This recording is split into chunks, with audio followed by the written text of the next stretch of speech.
네, 오늘 말씀을 마지막 절을 보면 21절에 내가 저 깃발을 보며 나팔 소리 듣기를 어느 때까지 할꼬 이렇게 나와 있습니다. 이 말은 우리에게 한마디로 언제까지 하나님의 그 경고의 나팔 소리를 듣고도 돌이키지 않을 것인가, 하나님께 제대로 돌아가지 않을 것인가. 지금 이러한 경고의 메시지를 하나님이 우리에게, 그리고 이스라엘 백성에게 남기셨다라는 사실을 알 수가 있습니다. 언제까지 하나님의 나팔 소리를 듣고도 돌이키지 않을 것인가, 이러한 뜻이라는 거죠. 즉 우리가 일상에서 자신의 반복된 습관과 언행에서, 또 언행과 태도, 마음가짐에서 마귀가 역사하기 좋은 빈틈이 보이지 않는지 살펴야 된다는 것을 오늘 말씀을 통해 이야기를 한다고 할 수가 있습니다. 그래서 지금 어느 때까지 할꼬 이렇게 말씀을 하는 이유에 대해서 한번 20절을 먼저 보면서 함께 살펴보겠습니다. 20절 보면 패망의 패망이 연속한다 이렇게 나와 있어요. 패망의 패망이 연속한다.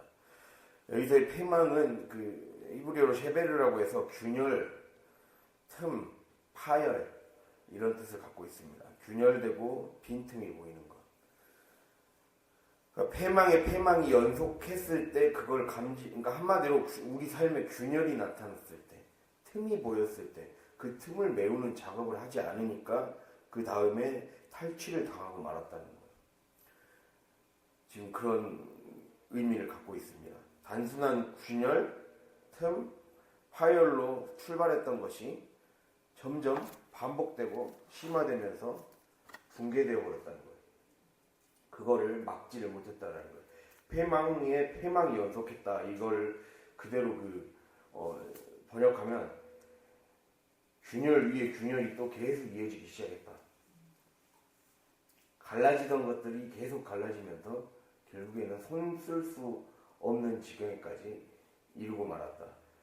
똑같은 단어를 두 번 사용하면 강조하는 뜻이 있잖아요. 그래서 그만큼 그게 더 쌓이고 쌓여버렸다라는 의미를 갖고 있습니다. 균열이 무엇입니까?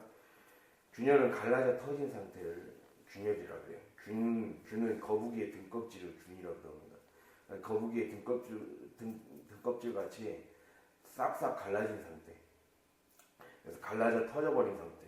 갈라진다는 것은 쪼개고 금가고, 그래서 둘 이상으로 나뉘어지고, 터진다는 것은 둘러싸여 막혀있던 것이 갈라지고 무너진 상태, 뚫어지고 찢어진 상태, 완전히 손 쓸 수 없는 그런 빈틈이 있는 상태를 말하는 거죠. 이것은 그들이 난공불락의 성이었다라고 생각했던 그 예루살렘 성, 예루살렘은 결코 망하지 않는다라는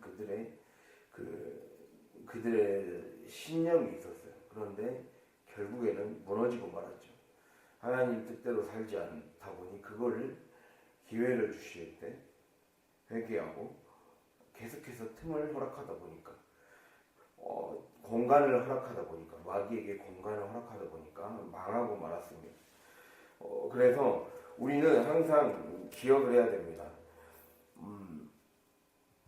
에베소서 4장 27절에서도 마귀에게 틈을 주지 말라 했어요. 틈이라는 건 공간을 주지 말라는 거예요. 장소를 주지 말고 기회를 주지 말라는 겁니다. 그러면 그 서식할 수 있는 장소를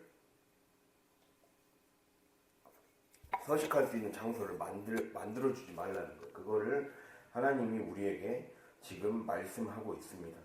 그리고 또 그 다음에 말씀이 우리가 보면 20절 뒷부분에 온 땅이 탈취를 당하니 나의 장막과 휘장은 갑자기 파멸되도다.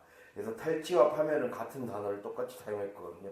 그러니까 지금 20절이 패망과 패망이 같은 단어를 사용했고, 탈취와 파멸은 이 번역은 이렇게 됐지만 단어는 똑같습니다. 둘 다 탈취를 당하다. 그래서 근데 이게 위에 나오는 단어보다 더 심각성이 큰 단어예요. 그러니까 아까 말한 첫 번째 균열보다 더 센 단어예요. 이게 뜻은 비슷한데 센 단어. 그래서 완전히 붕괴되고 무너진 상태. 그거를 지금 말하는 단어입니다. 한마디로 우리의 삶에 균열이 왔을 때 그거를 매일매일 메꾸지 않고 그 틈을 메우지 않고 그렇게 해서 그 틈 사이로 사단이 서식하기 좋은 환경을 만들어버리지 말라는 것. 그거를 하나님이 우리에게 말씀을 하고 있다라는 겁니다. 이걸 통해 결국 적용해 보자면 우리는 즉 나는 내 삶에서 나타나는 균열과 파열, 빈틈을 잘 알아차리고 이것을 하나님의 나팔 소리로 인식하며 정신 차리고 주님께 나아가려고 하는가? 심각하게 인식하고 반응하며 살아가고 있는가? 이거를 돌아보라는 겁니다. 우리가 말씀 하나만 찾아볼까요? 데살로니가전서 4장입니다.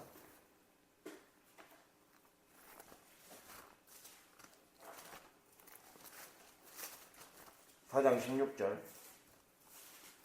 17절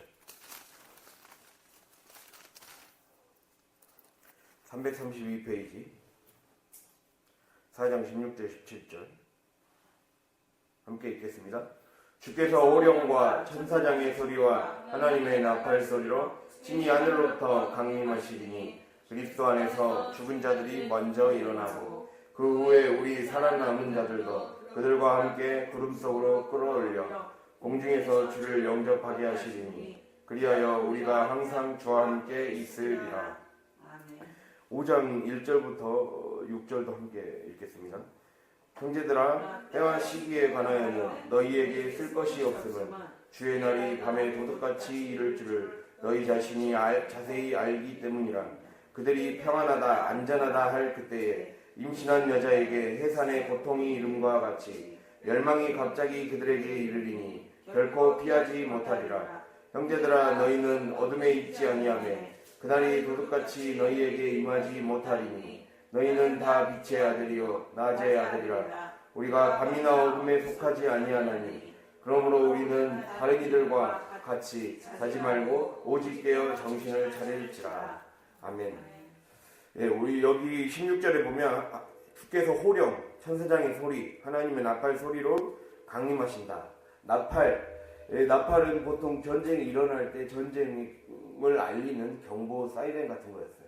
그렇기 때문에 우리가 이걸 통해서 하나님이 반드시 심판하실 때, 하나님이 일하실 때가 오기 때문에 우리가 늘 그날을 생각하며 준비해야 된다는 거예요. 주께서 호령은 두 가지 뜻이 있어요. 우리 삶에 천사에게 명령한다는 그런 호령도 있지만 꾸짖는 소리. 주님이 우리를 꾸짖으실 때가 주님은 우리를 향해 항상 정신 차리라고 꾸짖는다는 거죠. 그리고 그 다음에 천사장의 소리. 하나님이 자신의 사자들을 보내서 알리는 메시지. 천사장의 소리를 우리는 이건 이제 말세 때 일어나는 주님께서 재림하실 때 일어나는 일을 묘사하는 거지만 우리에게 다음과 같은 사실을 알려준다는 거예요. 주님은 우리의 삶에 꾸짖으신다. 말씀하신다. 지금도 너의 빈틈을 왜 이렇게 메꾸지 않고 있느냐. 게으르게 행하지 말아라. 그렇게 주님이 우리에게 말씀하신다는 거예요. 그러면서 나팔 소리를 불러 일으키시죠. 경고 사이렌을 울리는 거예요. 제가 사이렌의 유래에 대해서 얘기 드렸죠. 사이렌은 그리스 신화의 세이렌이라고 해서 그 한 섬 시칠리아라는 그리스 밑에 시칠리아라는 섬이 있어요. 시칠리아 섬에 나오는 그런 신화에서 비롯된 겁니다. 그쪽은 워낙 유난히도 그 선원들이 사고가 많이 일어나는 지역이었어요. 그래서 거기에서 유래되는 전설, 신화 같은 거예요.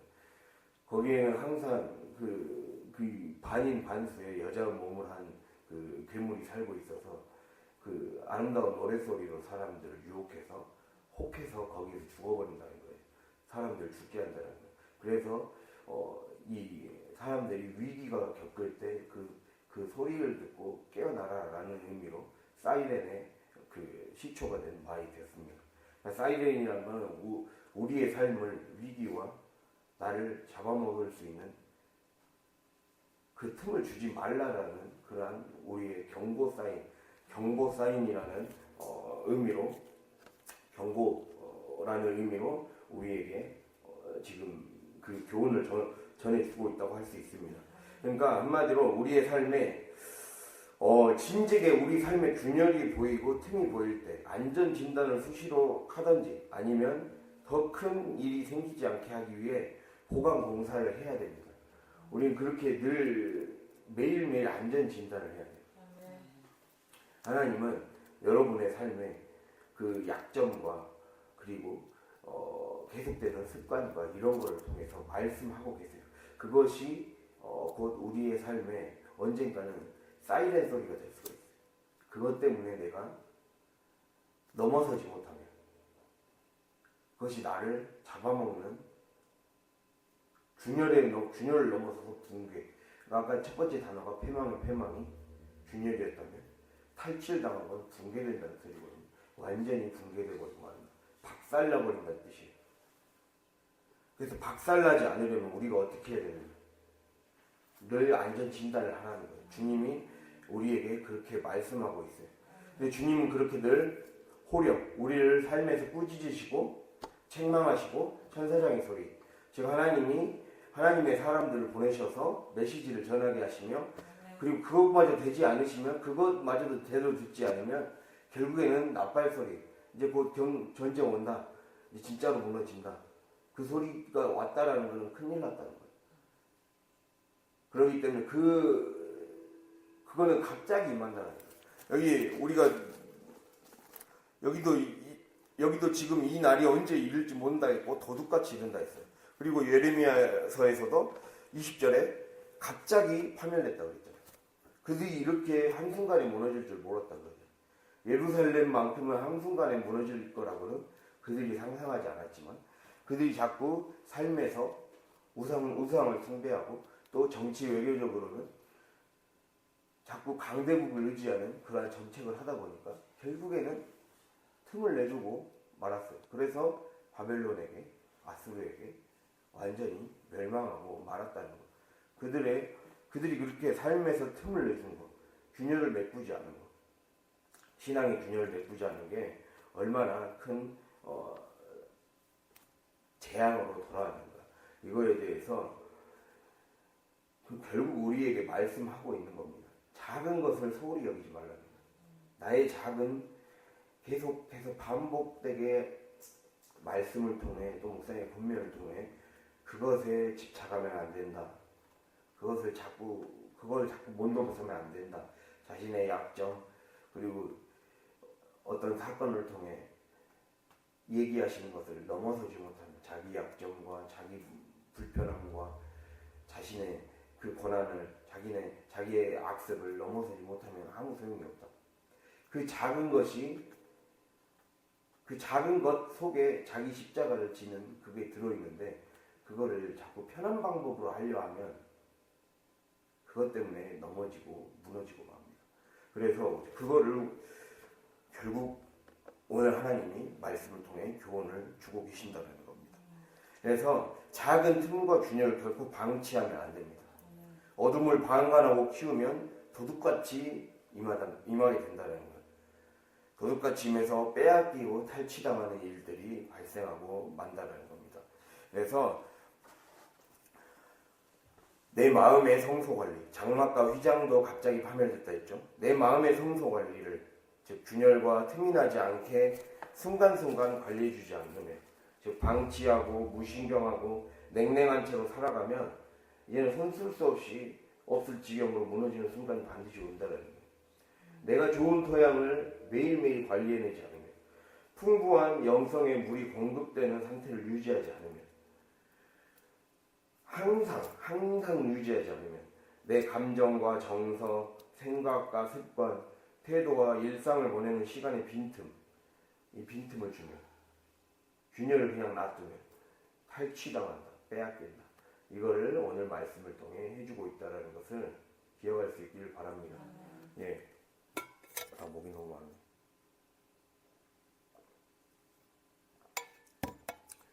그러면은 우리에게 하나님이 해주시는 말씀의 적용이 그것입니다. 영성의 기초는 그럼 이러한 우리가 내 삶에서 균열과 빈틈을 잘 메꿀 수 있는, 더 이것에 대해서 민감해질 수 있으려면 어떻게 해야 될까요? 영성의 기초는 자기 몸과 친해지는 거예요. 온 몸으로 빈틈, 균열, 두들겨대는 소리를 감지할 수 있어야 된다는 거예요. 19절에 보면 슬프고 아프다 내 마음속이 아프고 내 마음이 답답하여 잠잠할 수 없으니 이는 나의 심령이 나팔 소리와 전쟁의 경보를 들음이로다. 지금 이러고 있어요. 지금 슬프고 아프다는 아이고 배야 이거를 의역했어요. 다시 그 의역이라는 거는 의역이라는 거는 그냥 바로 직접적으로 단어 그대로 번역을 안 했다는 소리예요. 아이고 배야 여기는 이제 자궁이란 뜻, 내장이란 뜻, 창자란 뜻, 이 세 가지 뜻을 갖고 있어요. 자궁 아니면 내장이에요. 거의. 그러니까 내장, 창자가 꼬일 정도로 아픈 상태이거나 아니면 그 몸속에서 자궁이 마치 아이를 유산할 것 같은 그런 상황이에요. 그 정도로 아픈 상황을 지금 묘사한 거예요. 너무 괴롭다는 거예요. 지금 19절에서 21절은 예레미야가 기도 중에 환상을 본 거예요. 이제 바벨론 적군이 쳐들어온다. 그 경고 사이렌은 이 천둥이 울릴 듯한 그런 천둥으로 울릴 듯한 그 소리를 들은 거고 그것 때문에 너무 답답한 거예요. 괴로운 거예요. 이게 속에서부터 창자가 꼬이는 듯한 경험을 한 거예요. 기도하다가 진짜 실제로 막 온몸이 두들기는 것 같고 막 찔러대는 것 같고 막 이 안에서 꼭 장이 꼬인 것처럼 괴로운 상태. 기도 중에 이런 바벨론의 전쟁 경보 소리와 비참하고 참혹하게 무너지는 예루살렘 성의 모습을 직접 소리로 듣고 느낀 거예요. 그리고 나의 심령이 나팔 소리에 전쟁의 경보를 들었다 했잖아요.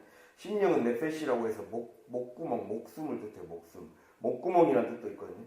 내 목에까지 차오르는 거예요. 이게 우리가 숨을 쉴 수 없을 정도로 답답할 때 목구멍이 막 답답하고 물이 차오를 때 힘들어지잖아요. 그 정도의 지금 몸으로 표현하는 거예요.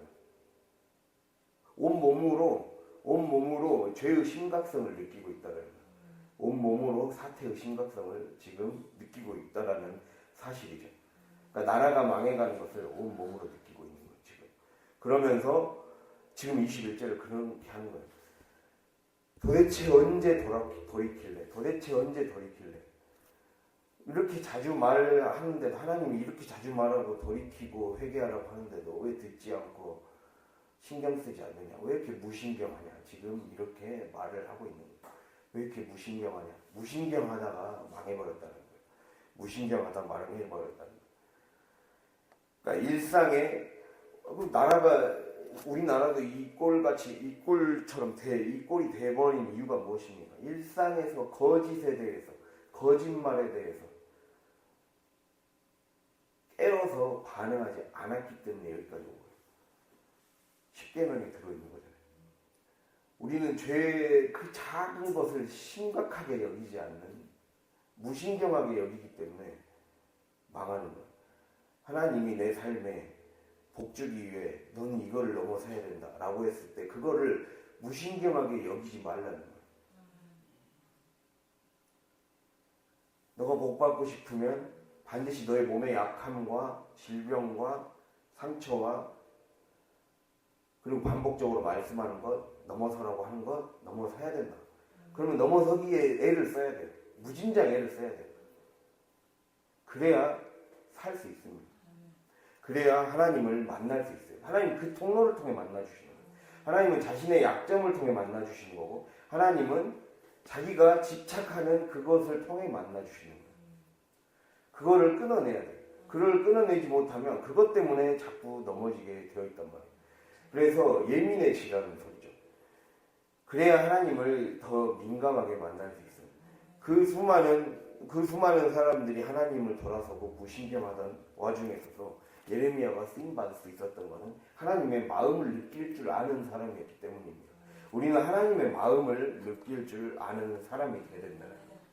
여기서 마음이 답답하여 잠잠할 수 없다. 이거는 내 안에서 심장의 벽이 고통스럽게 쿵쿵 나를 쳐대고 있다. 이런 뜻이에요.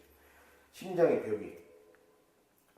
그러니까 하나님의 마음이 그 정도로 세게 느껴졌다는 거예요. 그러니까 우리가 이런 것들을 느낄 수 있어야 돼요. 지금 하나님은 성경 말씀과 교회에서 설교와 제자 훈련과 집회를 통해서만 말씀하시는 것이 아니라 여러분의 삶을 통해 이미 말씀하시는데 그거를 제대로 주의 깊게 듣지 않는다는 거예요.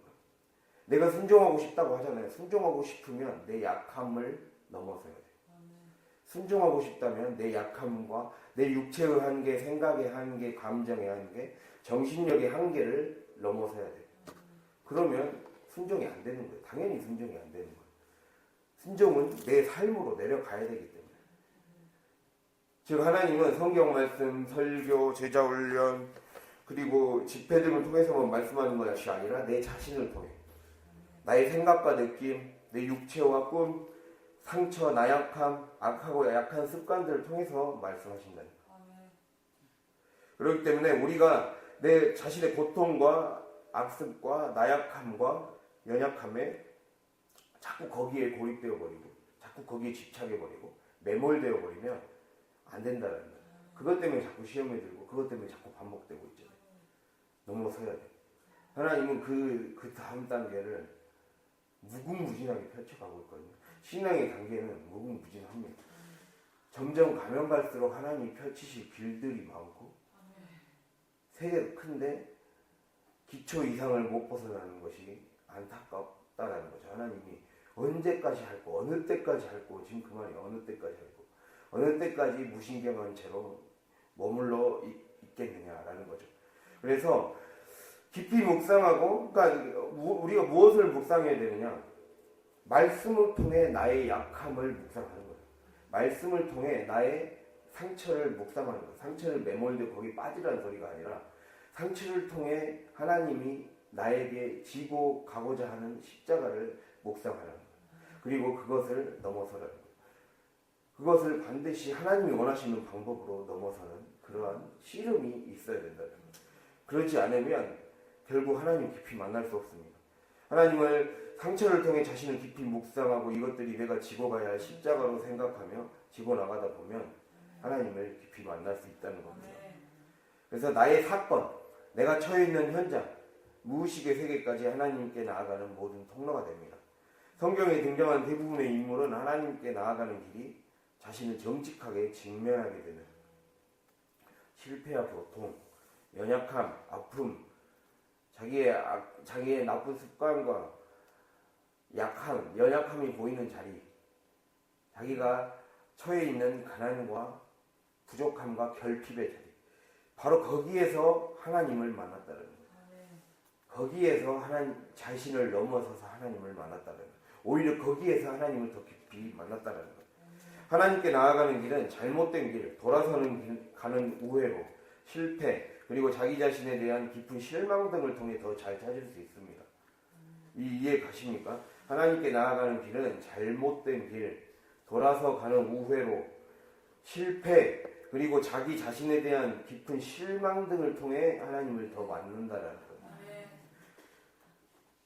나의 장점이 하나님께로 문을 열게 하는 도구가 아니라 오히려 나의 약한 부분들, 나의 무능, 더 나아가 나의 죄조차도 하나님을 향한 마음을 열어서 깊이 만나게 하는데 결정적인 역할을 한다는 거예요. 하나님 그걸 통해 만나고 싶다는 거예요. 나라의 아픔을 통해 하나님께 더 깊이 눈물을 흘리면서 만나다가 이 백성의 약함, 이 백성의 이 끊어지지 않은 죄악의 모습을 보며 아파하다가 하나님을 만난 사람이 예레미야였어요. 그런 것처럼 가난을 통해, 약함을 통해, 그리고 내가 반복적으로 넘어지는 문제를 통해 하나님을 만나서 그거를 넘어설 수 있는 힘을 받아야 돼요. 그래서 반복적으로 말씀하실 때, 반복적으로 이것을 직면하고 넘어서야 된다라고 말씀하실 때 그걸 넘어서기 위한 씨름, 그 기도를 해야 돼요. 그걸 넘어서지 않고 계속해서 축복만 달라는 기도는 우리에게 겉도는 기도, 중언부언의 기도가 될 뿐입니다. 기도는 은밀한 중에 계시는 하나님을 만나는 거예요. 하나님의 비밀, 여러분을 향한 여러분 하나하나 각자의 고유한 하나님의 계획서가 있단 말이에요. 계획표가. 그 계획대로 돌아가야 되는데 그 계획대로 자꾸 안 돌아가고 있어요. 내가 그거를 보려고 하지 않기 때문에, 내가 그걸 통해서 넘어서려고 하지 않기 때문에. 그래놓고 해주라 하면 안 되죠. 그걸 깨달아야 돼요. 항상 기억할 수 있길 바랍니다. 깨달을 수 있길 바랍니다. 인간은 그렇게 자신이 처해 있는 모습을, 적나라한 모습을 인식하고 인정해야 진리에 다가갈 수 있는 거예요. 우리가 말씀을 하나를 또 찾아볼까요? 에베소서입니다. 에베소서.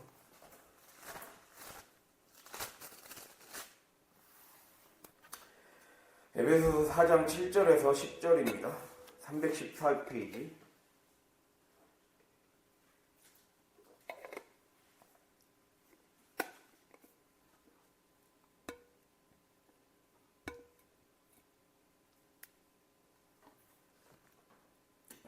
사장 7절에서 10절 함께 읽겠습니다. 우리 각 사람에게 그리스도의 선물의 분량대로 은혜를 주셨나니 그러므로 이르기를 그가 위로 올라가실 때에 사로잡혔던 자들을 사로잡으시고 사람들에게 선물을 주셨다 하였도다. 올라가셨다 하였은즉 땅 아래 낮은 곳으로 내리셨던 것이 아니면 무엇이냐. 내리셨던 그가 곧 모든 하늘 위에 오르신 자니 이는 만물을 충만하게 하려 하심이라. 이제 못 찾았어요. 에베소서 4장 7절에서 10절이라고요. 10절부터 보니까 안 찾았어. 10절부터 10절까지. 7절부터 10절. 네, 10절.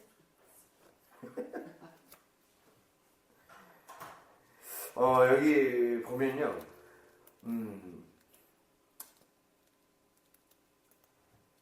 그 심리학자 중에 구스타프 융이라고 굉장히 유명한 사람이 있습니다.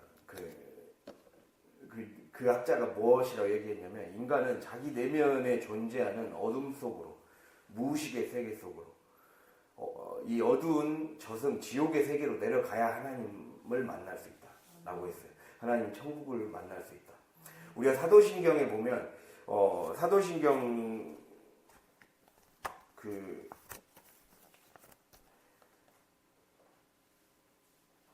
사도신경에 보면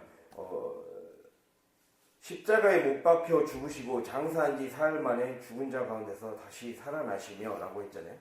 원래 사도신경 초기 버전에는 십자가에 못 박혀 죽으시고 수월 음부에 내려가셨다가 이 말이 나와 있어요. 그러니까 이 말이 우리에게 무엇을 뜻하냐면 예수님께서 인간이 되어 이 땅에 내려오셨잖아요. 저 하늘에서 이 땅에 내려오셨잖아요. 그 말이 우리 인간의 무의식 세계로 내 삶에 성령이 내려오셔서 내가 영적으로 더 깊은 기도를 할 때 더 내 안으로 깊이 들어가야 그때 비로소 구원이 이루어진다는 거예요. 그러니까 구원은 내 안에 있는 깊은 약함과 악함과 그런 것까지 자꾸 그것에 빠지게 만드는 그 반복되는 고리를 끊어내게 만드는 그 기도가 그 깊은 기도까지 나아가야. 그래서 몸으로 하나님의 아픔까지 느낄 수 있어야 구원을 받을 수 있다는 거예요. 그거를 지금 말씀하고 있는 거예요. 그러면서 우리에게 지금 7절에 우리 각 사람에게 그리스도의 선물의 분량대로 은혜를 주셨다고 했어요. 즉 그리스도의 선물의 분량대로 주시는 은혜, 이 은혜가 내게도 오려면 그리스도께서 마치 땅 아래 낮은 곳으로 내려오셨듯이 내려오셔서 뭐라고 말하죠? 그가 위로 올라가실 때에 사로잡혔던 자들을 사로잡으시고 사람들에게 선물을 주셨다. 즉 하나님이 우리의 삶에 내려오셨던 이유는 죄에 사로잡혀 있던 자들, 죄로 사로잡혀 있던 자들을 사로잡으셔서 그들에게 해방시켜 주시고 그들의 구원의 선물을 주시고 은혜의 선물을 주셨다는 거예요. 구원해 주시고 은혜의 선물을 주셨다는 거예요. 그리고 그 내려오셨던 주님께서는 다시 올라가셔서 10절에 하늘에 오르셔서 만물을 충만하게 하셨다. 우리 삶에 다시 분열되었던 삶이 통합되고 하나님을 만날 수 있는 길이 열린다는 거예요. 여기서 만물을 충만하게 한다는 건 쉽게 말하면 하나님과 나와 벽으로 가로막혔던 그것들이 뚫리면서 주님과 만나게 되는 그 길이 열렸다는 거예요. 고개를 들고 봅시다. 꼭 주님과 만나는 길이 열렸다라는 거예요. 네. 어차피 설명해 주는 거니까 그거 봐봤자 의미가 없어요. 네. 그래서 주님과 만나는 길을 열게 하시기 위해 주님과 만나는 만물을 충만하게 하신다. 그러니까 우리가 하나님이 우리에게 주시고자 하는 영권과 물권과 인권이 우리의 삶의 실제가 되게 하려면 내가 내 안에 깊은 무의식의 세계까지 내려와 있는 악한 습관과 그리고 내 약함과 그것 가운데 묻어있는 거기 가운데 역사하는 어둠의 영을 쫓아내는 그러한 시간들을 거쳐야 주님이 우리를 구원해 주실 수 있고 그 다음에 길이 열리는 거예요. 그러니까 무작정 구하기 전에 내가 구원을 받아야 된다는 거예요. 내 안이 완전히 청소가 돼야 된다는 거예요. 즉 내 안에 있는 적나라한 모습을 인식하고 인정해야 진리에 다가갈 수 있고 내가 내 한계를 만나야 내 힘과 능력이 하나도 소용없다는 그 한계를 깊이 체감할 때 하나님을 만난다는 거예요. 그것을 오늘 말씀을 통해 결국에는 지금 교훈해 주고 있다는 겁니다. 진짜 깊은 기도는 내가 나의 고집을 내려놓고 나의 자꾸 내 삶에 내 빈틈, 내가 보여주었던 그 빈틈 속에 사실은 하나님이 고치시고 하나님이 만지셔야 될 부분들이 있다라는 것을 기억하면서 나아가야 돼. 그러니까 우리가 늘 삶에서 계속해서 우리가 고쳐야 될 습관과 약함과 무너지는 부분과 그거를 자꾸 마주하게 돼. 그리고 가난과 결핍의 부분을 마주하게 돼. 그런데 그것은 우리의 힘으로 해결할 수 있는 게 아니에요, 사실은. 내가 노력할 수 있는 부분이 어느 정도 있죠. 그러나 한계가 있다는 거예요. 근데 그 한계를 마주하고 인정하고 하나님께 나아갈 때 성령이 고쳐가시는 것을 경험한다는 거예요. 성령이 만지시는 것, 마음을 만지시고 그래서 오히려 그거를 통해 더 많은 사람들을 살리는 도구로 만지시는 경험들을 해야 된다는 거예요. 예레미야는 수많은 성서학자들이 예레미야에 대해서 예레미야는 아마 우울증을 앓았을 것이다. 이 말이 있어요. 우울증. 굉장히 남들보다 감정이 굉장히 예민하고 취약한 사람이었어요. 그래서 늘 슬픔 가운데 사로잡혀 있고 또 제가 처음에 설교에 얘기했잖아요. 예레미야 집안 자체가 몰락한 제사장 가문 집안이었다고. 몰락한 제사장 가문 집안이어서 늘 차별을 꼬리표로 달고 살아갔던 집안이기 때문에 그 안에 자존감이 그렇게 좋았을 리는 없다고. 그렇기 때문에 항상 그 안에서 하나님을 만났기 때문에 항상 그에 있었는데도 오히려 그걸 통해서 하나님께 더 매달렸기 때문에 주님의 마음을 누구보다 더 잘 느낄 수 있었고 나라가 이래서 멸망해 갔구나. 작은 틈을 메꾸지 못했기 때문에 멸망해 갔구나를 정말 처절하게 느꼈기 때문에 눈물의 선지자가 될 수 있었고 성경에 실릴 수가 있었다는 거예요. 그러니까 우리가 진짜 작은 것에 사소하게 여기면 안 되고 이걸 통해 하나님을 만나서 깊이 만나면 그것이 오히려 더 주님을 만날 수 있는 도구가 될 수 있다는 걸 깨닫고 정말 하나님을 만나고 그걸 통해서 더 깊어질 수 있는 저의 여러분이 될 수 있기를 바랍니다. 그것이 주님이 원하시는 제자의 모습이라고 하나님의 사람의 모습이라고 할 수가 있습니다. 그래서 오늘 말씀을 잘 적용하시면서 주님은 우리에게 언제까지, 그러니까 오늘 말씀의 제목은 언제까지 그 자리에 있을래? 언제까지 그 자리에 있을래? 그거예요. 오늘 제목 언제까지 그 자리에 있을래? 언제까지 빈틈 그냥 가만히 놔두고 있을래? 언제까지 자기 습관을 심각하게 생각하지 않고 이걸 통해 하나님을 만나보려는 생각을 하지 않고 머물러 있어요. 그거를 주님이 우리에게 말씀하고 있다라는 겁니다. 이게 이게 뭐라 해야 될까요? 신앙생활을 잘하려면 자기의 약함을 객관적으로 바라볼 수 있어야 돼.